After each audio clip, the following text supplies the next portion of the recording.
Do you ever get confused behind the actual meaning of what a man is saying to you? Well, what if I told you men can say things in a way that is hard to understand unless you're a man? What if I also told you with just a little bit of translating, I can help you perfectly and clearly understand exactly what men really mean? If you want to learn how to decode men, then join me on today's show where we'll be discussing 6 things men say and what it actually means. That way, you're never confused about a man's actions and words ever again. When you're thinking of a man's connection to a woman, and he's telling you that this woman in his life is just a friend, meaning that this connection here is completely platonic. When you're naive or when you're a little bit younger or you don't yet understand how men operate or the reason they'll say certain things, this might actually seem genuine to you because you're thinking, well, what's wrong with having friends?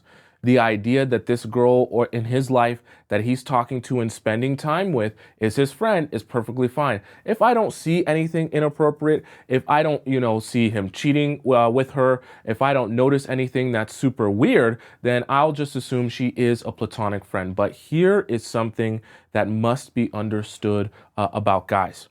Whenever there's a woman in his life that is so close with him and so important in his everyday life that is not a family member, something is happening here that you need to realize. If this guy is investing in a woman on a consistent basis, it's because he has an attachment to that woman. Now, there's a couple of different reasons why he could have an attachment to that woman. Now, let's just break it down in this case in the general sense. Then I'm going to break it down a little bit more in depth for you. See, he might pass it off as platonic because him and her have never slept together. But let me let you in on a little secret and a little translation for men. It is always romantic. Now, what do I mean by romantic? This can be the confusing part because when I say romantic, you might immediately get in your mind, oh my God, does that mean that he's been lying and that's actually his ex-girlfriend? No. And this is where we kind of have to draw out something very interesting about men. They're wired to deal with anything in their life with an understanding of this balance. You know how I tell you men aren't evil, but they are opportunists because they're always looking for an opportunity where they can get the most amount of reward, right? While simultaneously putting in the least amount of investment. That is an ideal situation for men, okay? What I also want you to understand when it comes to men is anytime that they are purposely putting in a whole lot of investment into someone and something, right? They are looking at some point to reap the benefits of that investment through some sort of reward. Now, you have to ask yourself, okay, well, I'm asking you, what do you think if you were to guess here? This is just a friend, right? So there's nothing going on. At least you thought there wasn't. But if there's nothing going on and these two aren't in a romantic relationship or don't have something secretly going on, what could the possible reward be for a man who has never slept with a woman that is in a platonic relationship? I want to ask you just to see how intelligent some of you are and knowledgeable in this understanding of men. What do you think? One of the first things that's usually the most common here, whenever we're referring to she's just a friend, is that this woman in his life is someone that he would, if he could, sleep with.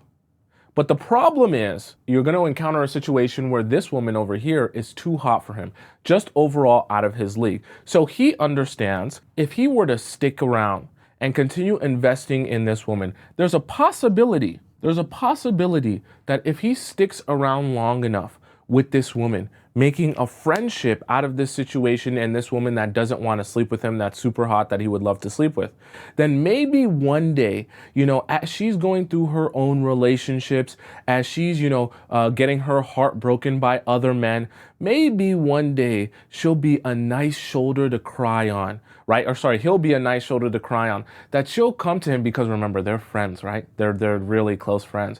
And in the process of him being a nice shoulder for her to cry on, maybe one day she'll look at him and realize that maybe he's the one that she should be with, right? Or maybe realize in that moment of weakness and vulnerability, she might give herself to him. And then he'll have an opportunity to sleep with the woman he would have never otherwise had an opportunity to sleep with.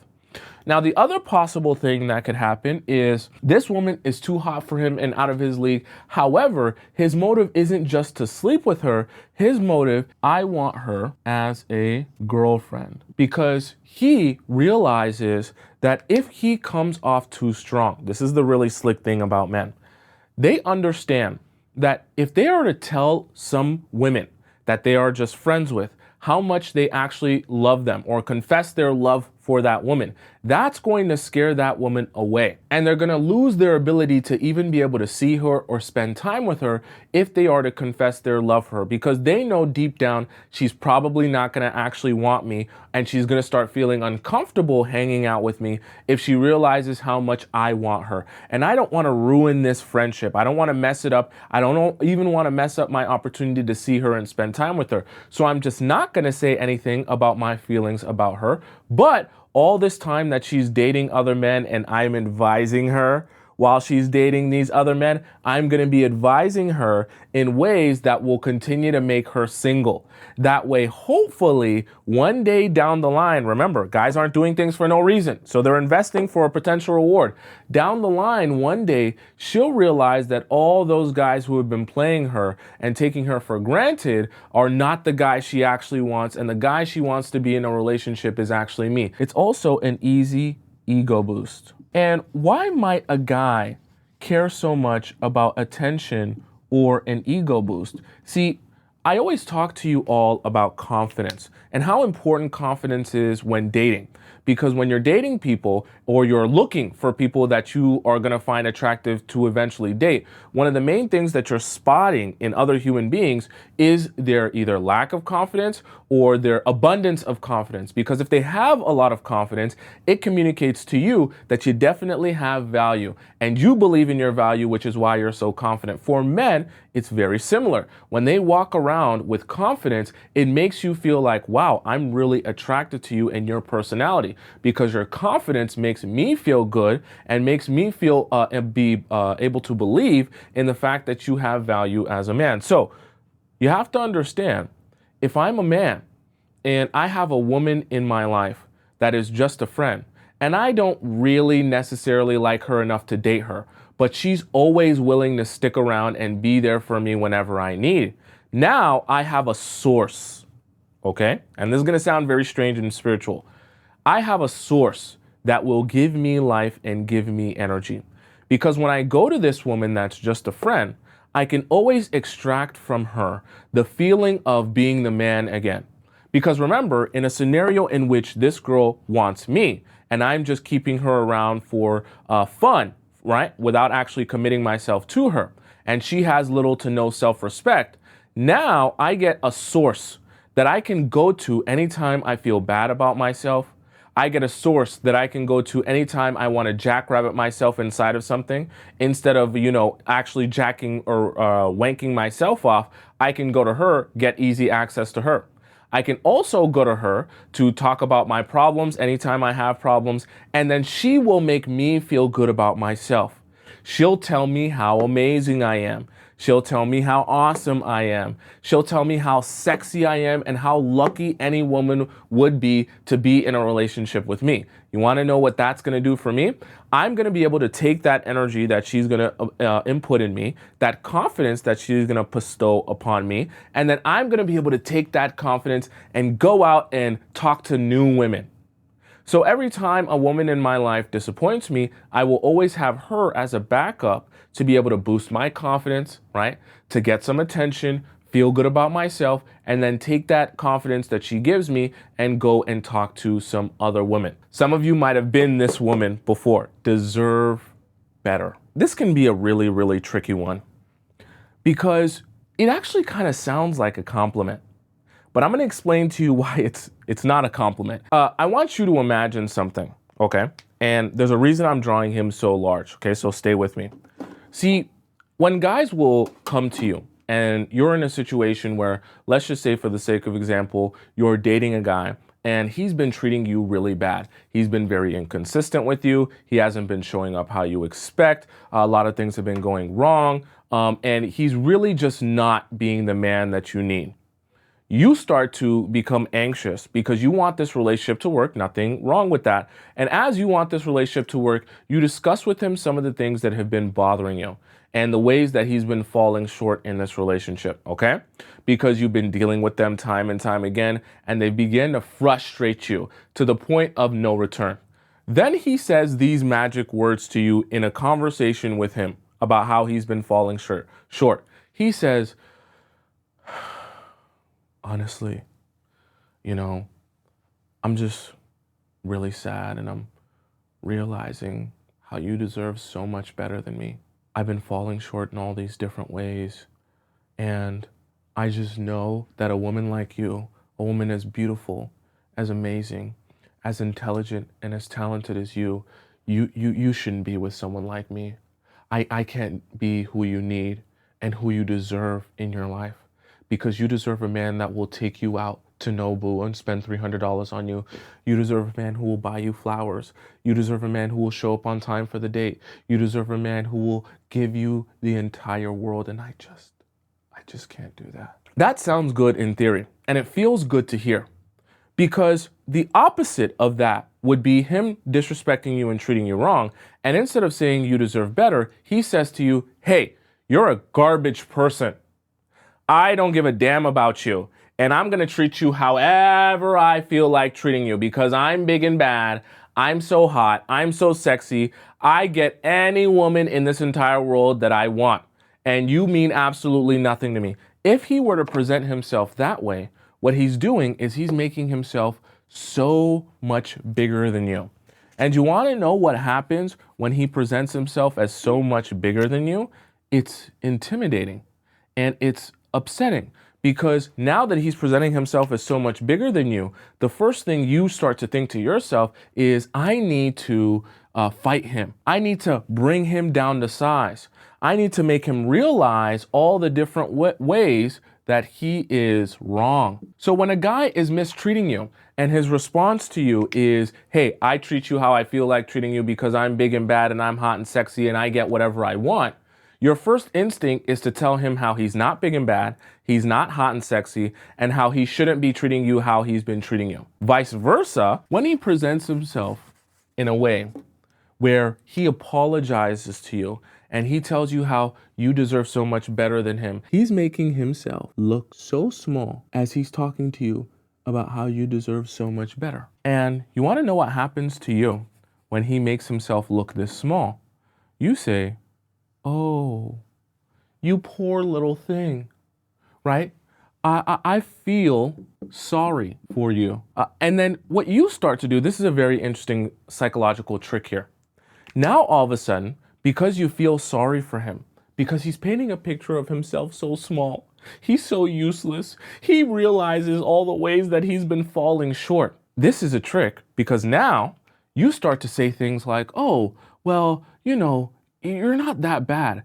And you start to justify his behavior. But the craziest part is you're justifying his behavior to him.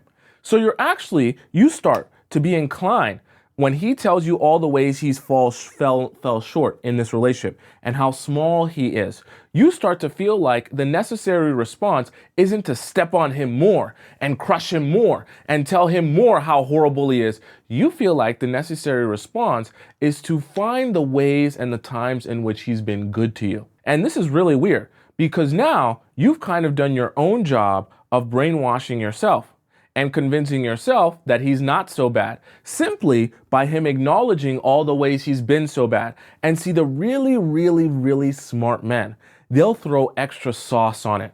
They'll over-exaggerate it. They'll say, oh, and remember the time where you said you wanted pasta and I got you fried rice instead of pasta? I'm just such a horrible person. And remember the time where, you paid for my meal and you got me a $20 McDonald's meal and I only gave you $19 back? I'm such a horrible person. And they'll exaggerate it. and they'll add sauce to it, knowing that your response is going to be, it's not that big a deal. At least you paid me back. It's not that big a deal. At least you still got me food. And now you're the one making the excuses for him. And at the same time, you're also convincing yourself that maybe your treatment of me actually wasn't so bad. Because even in the things that you're describing were so wrong and all the ways that I deserve better, I'm also realizing as I'm saying it in the moment, how some of the things that you did weren't so bad. And because I'm in a place mentally and I'm in a state where I'm more inclined to think about things from the standpoint of, hey, maybe I don't want to step on you. I don't want to make this worse. I don't want to make you feel worse about yourself. You now start thinking, well, how can I uplift your spirit? Because they add the emotion with it and they add the sadness with it. Because now you see, oh, you're sad. Now you see, oh, you're remorseful. Now you hear him say all the ways that he's been mistreating you. And you start to feel like, well, now I can't still be angry or mad at you when you're the one acknowledging all the ways that you've mistreated me. But the trick is in the fact that he will present himself this small. Because you deserve better is not actually, it sounds very silly. And I'm telling you this as a man, I know it sounds very dumb. The purpose of you deserve better is not actually to state the reasons and why you deserve better. It's actually to manipulate you into continuing to mess with him and be with him in a way that makes you feel like you made your own decision. Because when you're in this position of him selling you on the you deserve better, you're more inclined to convince yourself that you don't deserve better, that he is just good enough, and try and lift him up. But the trick is, now that you make the decision for yourself, you don't feel manipulated, but you actually have just been manipulated. Number 3 is you're the right woman at the wrong time. He has his birth and he has his unaliving. Let's say in between the birth and the unaliving, his absolute perfect time to be in a relationship when he has all the things that he needs. He's rich, he's handsome, he's successful, he's got resources, he's got a fast car, he's got nice washes, and he can take care of you. That point in his life, let's just say, is 35 years old, okay? And that would be the absolute perfect place. But unfortunately, so sad, he didn't meet you when he was 35, the perfect time for him.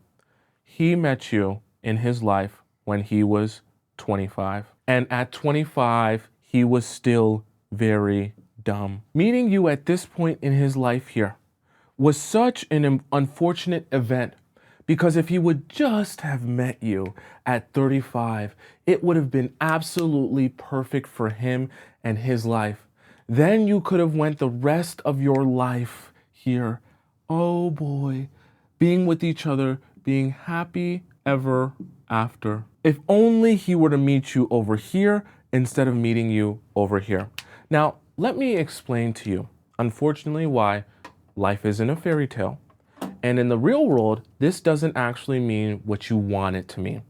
What you want it to mean is that the time that you've spent with him hasn't been a waste of your time. And it's not either of your faults why this didn't work out. Because the circumstances and they're always talking about they are the haters, right? We never know who they is, but they don't want to see us together. This situation and work situation and other circumstances, and they're always trying to stop us. And if it was just better timing, me and you could have been together forever. I want to do you a favor. Rid yourself of that mindset. Just wash it away from you, okay? As you're listening to me and you're hearing my voice, just wash it out of your psyche, because it doesn't exist and it's untrue. See, what the men are attempting to do is rid themselves of the accountability and responsibility that is on them to show up for you in a way that can actually make the relationship work. And if they aren't intentional with you, if they aren't reliable, consistent, responsible in this relationship, paying attention to this relationship and nurturing this relationship, and because of their lack of care, devotion, or dedication to this relationship, it begins to fall apart. He then passes it off as, hey, it's not my fault that this fell apart. It's our circumstance or our situation's fault. When the reality of it is, if he really wanted to put his best foot forward, to see success in the relationship, he would just choose to do that. a function of you being the right person, right? The right woman means that if you are the right woman, you will also be showing up in his life at the right time. There is never a wrong time for the right woman. I'm going to say it one more time.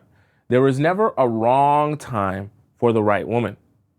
And if he's telling you that it's the wrong time, that actually just means you're not the right woman. And I know that that's painful to hear because it makes you feel like, oh, he actually made a choice, but that's what it is. He made a choice that he wasn't ready, whether it be emotionally, mentally, physically, spiritually, all of the five, that he didn't want to invest himself fully in making this relationship successful. Obviously, each man is going to have his own different attachments. See, attachments don't work in a way where as soon as someone stops being your girlfriend, you're just able to take back that attachment. So at one point, this ex was a girlfriend while you weren't in the picture. And this attachment to this girlfriend was, let's just assume, love. But now this ex that was once a girlfriend has become an ex, but the attachment is still love. It doesn't just go away because the person who the attachment is attached to is still existing in his life. So what I want you to understand whenever guys are telling you, I'm still friends with my ex, see, the friendship umbrella can be really confusing for you when it comes to guys, because some guys will be really good at selling you on the idea that they feel nothing towards this other human being. Oh, that's just my ex. Me and her, we work together, but it's literally nothing. I don't care about her. When she texts me, I barely respond. I literally just tell her happy birthday, happy Thanksgiving, Merry Christmas, happy Hanukkah. I tell her, happy Easter, happy New Year's. I tell her, how's your mother doing? How's your sister doing? How's your brother doing? How's your life doing? Sometimes I stop by with her favorite, strawberry shortcake, but it's no big deal. Sometimes she likes this ice cream, so I drop it off every now and again because, I'm just in the neighborhood, but it's me and her. I barely even care about her. I literally don't even think about her, more than a couple hours of the day. It's nothing. When you like a guy and you become part of his life, you want to believe that his attachment to you is also love. But you want to believe that this is exclusive to you, right? But the reality of it is, whenever he's talking about being friends with an ex, the idea that you're the only person in his life that he has this love attachment to that's not one of his family members is just untrue. Do not convince yourself otherwise. Don't try to lie to yourself. Don't try to beat around the bush. Don't try to come up with some sort of justification. Anytime, remember what I told you at the beginning of the show. Guys do not invest in things or people for no reason, unless they're trying to reap some sort of reward from it. Anytime a guy is keeping a woman around that he doesn't need to keep around, right? So obviously I'm talking about, for example, a guy who's keeping an ex around as a friend that he has no children with, that he has no leftover attachment to outside of purposely trying to just be friends. We're in a friend group. We're in a whatever. That's not an attachment he can't let go of, okay?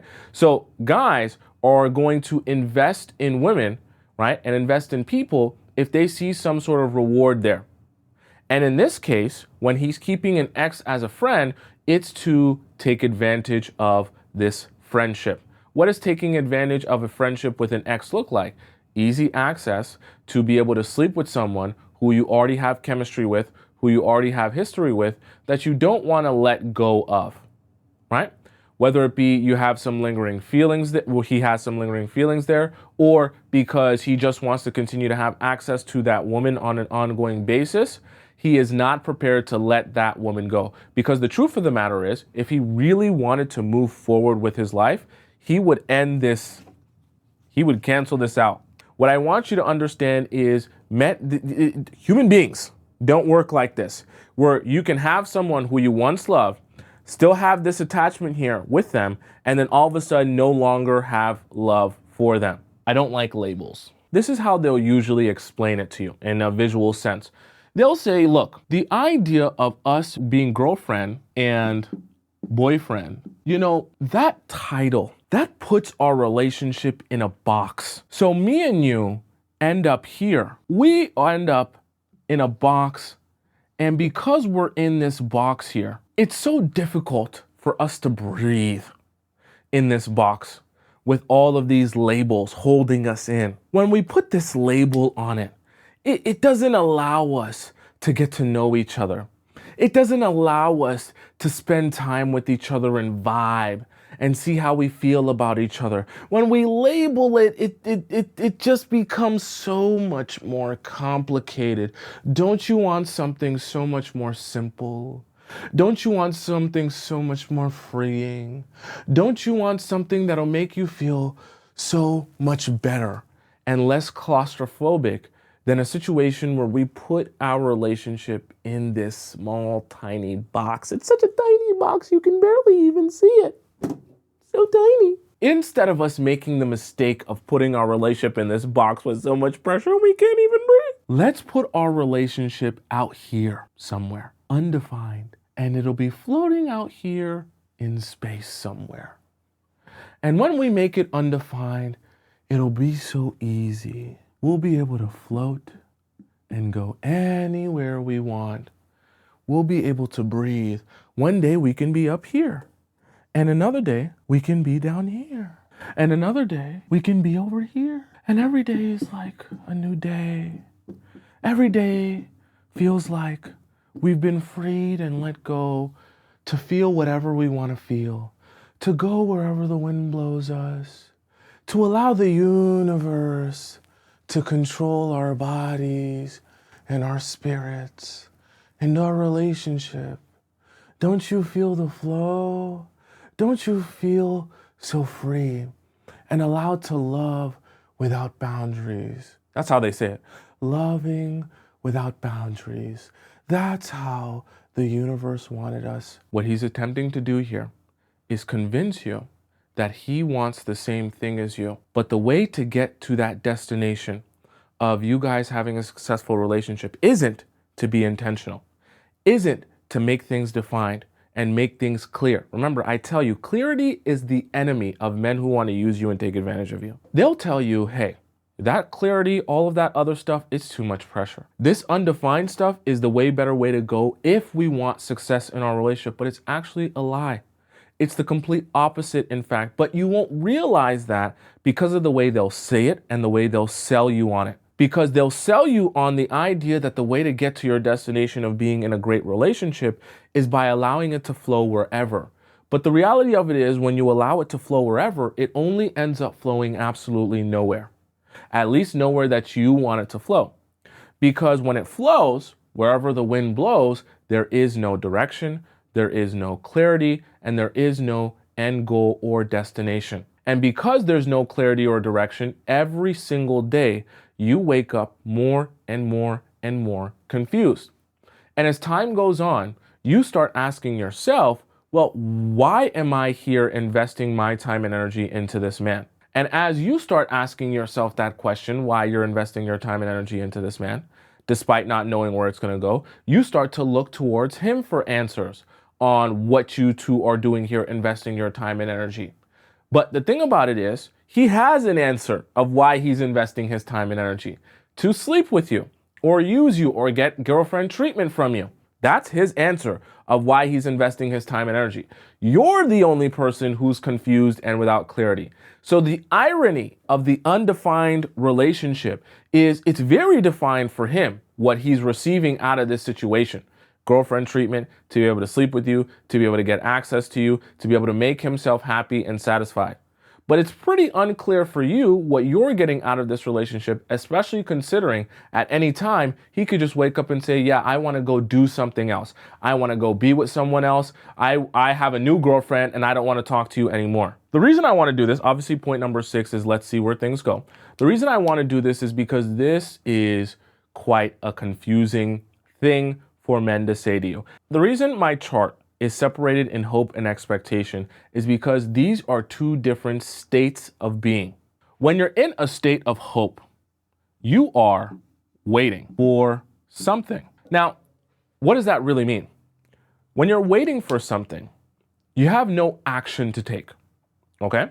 So I'll even write that here, right? You're taking no action. This is very important because, see, when a guy tells you, let's see where things go, you then are in a position where you now are obligated, because if you agree with this, you now have hope that things might go in the direction that you're hoping they will go. But because hope is a passive action, so to speak, right? Meaning you're waiting for something, meaning you're taking no action because it's outside of your control. Now, this is a perfect scenario for him. Because when you're hoping and you're waiting and you're taking no action, nothing is happening. Nothing happens unless someone outside you chooses to make something happen and take some action. It can last forever long, okay? Meaning it's just undefined. And this is a really dangerous place to be. When you're hoping, I'm gonna put this as my last point, you are always in limbo.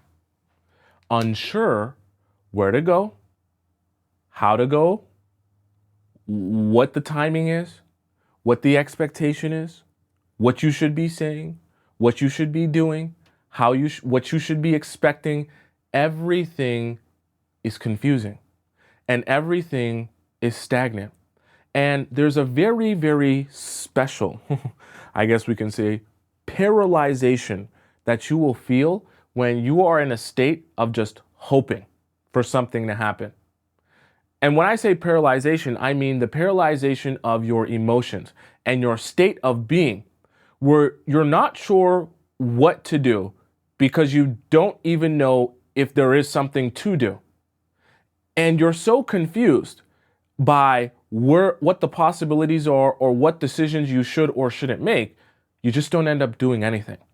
And this is such a paralyzing place and such a vulnerable place for you to be in, because at this point, when you're this confused, because you're this deep in your hope, a guy can literally tell you, say to you, or have you do anything that he wants. Because in this paralyzed state, you literally can't make a choice. You cannot, because you don't know what consequences your choices will have. You don't know what outcome you're seeking. You don't know anything. You're just confused. And in this state, guys can tell you whatever they want. They can convince you of whatever they want.